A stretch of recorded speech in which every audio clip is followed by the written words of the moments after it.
आहे।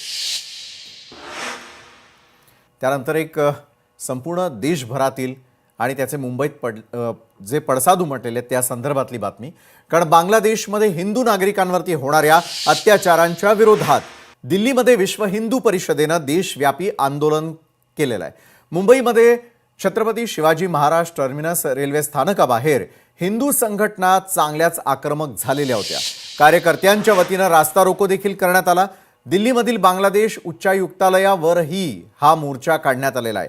दरम्यान याच पार्श्वभूमीवर बांगलादेशच्या परराष्ट्र मंत्रालयाने भारतीय उच्चायुक्तांना समन्स बजावलेला आहे। बांगलादेशमध्ये विद्यार्थी नेते शरीफ उस्मान हादी याच्या मृत्यूनंतर हिंसाचार उफाळलेला आहे। आंदोलकांनी रस्त्यावरती उतरून तोडफोड तसंच जाळपोळ केल्याच्या घटना सातत्याने घडतायत।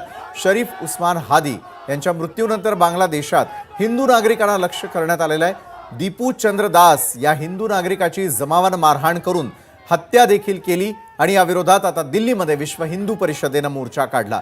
बांगलादेशच्या परराष्ट्र मंत्रालयाने बांगलादेशमधील भारतीय उच्चायुक्त प्रणय वर्मा यांना समन्स बजावलेला आहे। विश्व हिंदू परिषद आणि इतर हिंदू संघटनांच्या वतीने संपूर्ण देशभरात निदर्शने करण्यात आली। यात मुंबई, दिल्ली, कोलकाता आणि पटण्यामध्ये तीव्र निदर्शने करण्यात आली। या संदर्भात अधिक भाष्य करण्यासाठी आमचे प्रतिनिधी भूषण शिंदे आपल्यासोबत जोडले गेलेले आहेत। खरं तर भूषण, एका बाजूला विश्व हिंदू परिषदेने संपूर्ण देशभरामध्ये ज्या प्रकारची आंदोलनं केलेली ते आपण पाहिलं। वातावरण अक्षरशः तापलेलं असताना त्याचे थेट परिणाम हे आता मुंबईत देखील पाहायला मिळालेले आहेत। मुंबईमध्ये देखील निदर्शनं पार पडलेली आहे। कोण आहे तुमच्यासोबत यावेळेला आणि कशा प्रकारची आंदोलनं त्या ठिकाणी पार पडताना दिसून येत आहेत, त्याचबरोबर त्यांच्या नेमक्या मागण्या काय आहेत?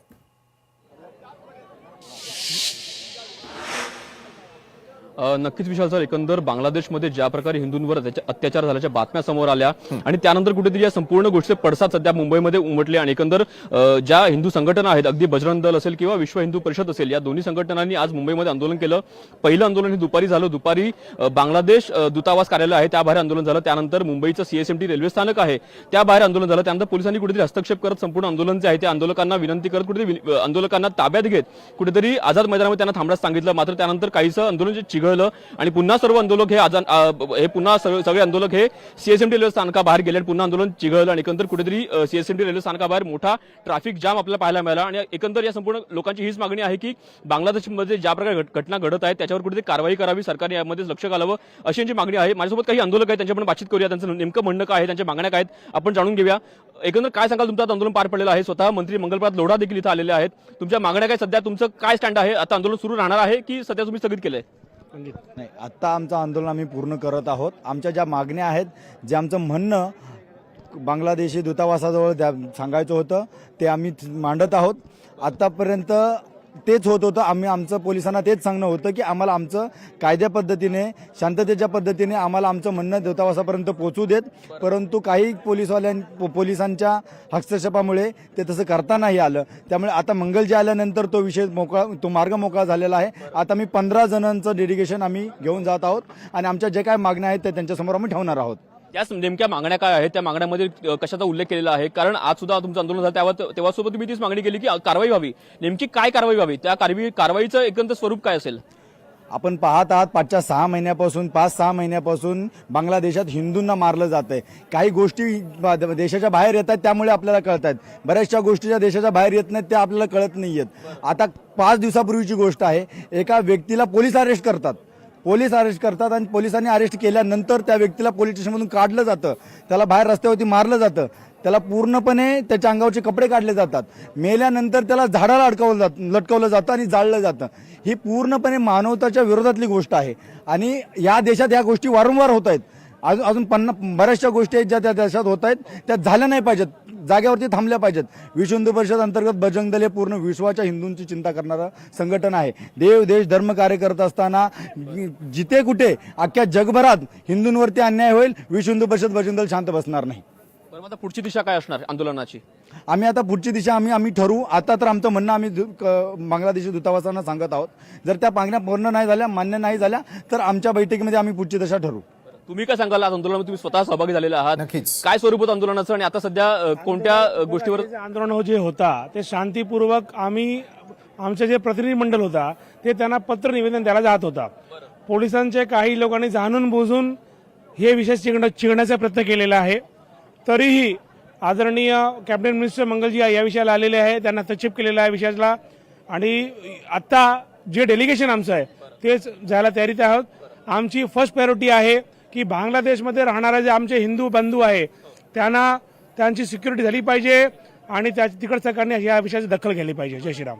एकंदर सगळ्या गोष्टीची कुठेतरी कारवाई व्हावी, सरकारने यामध्ये लक्ष घालावं आणि एकंदर या गोष्टीवर कारवाई करावी अशी सध्या मागणी हे आंदोलक करत आहेत. विशाल सर. नक्कीच धन्यवाद भूषण, आपण दिलेल्या सविस्तर माहितीसाठी. खरं तर आंदोलन स्थळावरती नेमकी काय परिस्थिती आहे हे जाणून घेण्याचा आपण प्रयत्न केला. यावेळेला आपल्यासोबत हिंदू जनजागृती समितीचे शंभू गवारे स्वतः जोडले गेलेले आहेत. शंभू गवारेजी, संपूर्ण भारतामधलं आजचं वातावरण आम्ही पाहिलं. प्रत्येक ठिकाणी निदर्शनं पार पडली. दिल्ली असेल, काश्मीर असेल, प्रत्येक ठिकाणी जाऊन हिंदूंची जनजागृती करण्याचा निर्णय घेण्याची वेळ नेमकी आपल्याच देशात काय येताना दिसते. बांगलादेशातल्या परिस्थिती संदर्भामध्ये आता सरकारनं काय पावलं उचलावीत अशी तुमची थेट मागणी. सर्वांना नमस्कार. नमस्कार.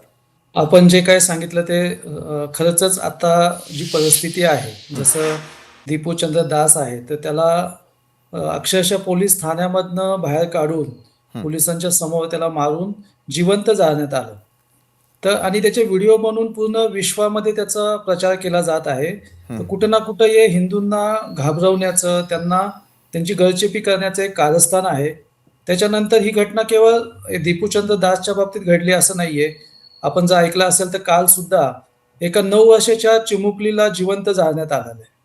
तर अशा प्रकारच्या घटना या दिवसेंदिवस वाढत चाललेल्या आहे. आणि कारण काय आहे, आज बांगलादेश सरकार जे आहे तिथले पोलीस सांगतात आहे की दीपूचंद्र दासचा कुठलाही गुन्हा नव्हता, त्यांनी कुठल्याही प्रकारचं आक्षेपार्ह विधान केलेलं नव्हतं, तरी सुद्धा त्याला जिवंत जाळण्यात आलं. तर कुठं ना कुठं यामध्ये भारताने हस्तक्षेप करायला पाहिजे. मोदी सरकारने त्याच्यावरती हस्तक्षेप करून तेथील हिंदूंची सुरक्षा करण्याचं जे दायित्व आहे ते असं वाटतं की भारत सरकारचं आहे, कारण की इथं हिंदू बहुल आहोत आपण. आज ज्या ठिकाणी बांगलादेश झालेला आहे तिथं 1941 साली 28% हिंदू होते आणि आज तिथे 6 ते 7% सुद्धा हिंदू उरलेले नाहीयेत. जे राहिलेले आहेत ते अक्षरशः जीवाच्या भीतीने तिथं राहत आहेत. तर अशा परिस्थितीमध्ये आमची सरकारकडे मागणी असणार आहे की भारत सरकारने त्यांना सुरक्षा दिली पाहिजे, त्यांच्या मालमत्तेचं रक्षण केलं पाहिजे. त्याचबरोबर तर आंतरराष्ट्रीय स्तरावरती ते सार्क परिषद असू दे किंवा युनेस्को असू दे, सगळ्याच ठिकाणी या घटनेबाबत हिंदूंची सुरक्षेच्या दृष्टिकोनातनं आवाज उठवण्याची वेळ आलेली आहे. आज मी इथे झारखंड धनबादमध्ये आहे. आम्ही सुद्धा इथं आज धनबादमध्ये आंदोलन केलं. आमचे जे सहकर्मचारी संघटना आहेत बांगलादेशमध्ये, श्रीराम स्वाभिमान परिषद असू दे किंवा अंजनीपुत्र सेना असू दे, आम्ही सगळ्यांनी हे आंदोलन करून कुठे ना कुठे तेथील जे हिंदू आहेत त्यांना आमचा सपोर्ट किंवा त्यांना एक बल मिळावं या दृष्टिकोनात या आंदोलनाचा एक विचार होता. त्याच्याबरोबरच भारताने याच्यात हस्तक्षेप करून हिंदूंची सुरक्षा करावी या मागणीसाठी हे आंदोलन करण्यात येत आहे. नक्कीच धन्यवाद शंभू गवारेजी, तुम्ही आमच्यासोबत जोडला गेलात आणि संपूर्ण देशभरामध्ये जे आंदोलनं होत आहेत त्यामागचं मुख्य कारण काय, कशा प्रकारच्या मागण्या हे समजावून सांगितलं त्यासाठी धन्यवाद. बांगलादेशमध्ये मोहम्मद युनूस यांचे अंतरिम सरकार सत्तेत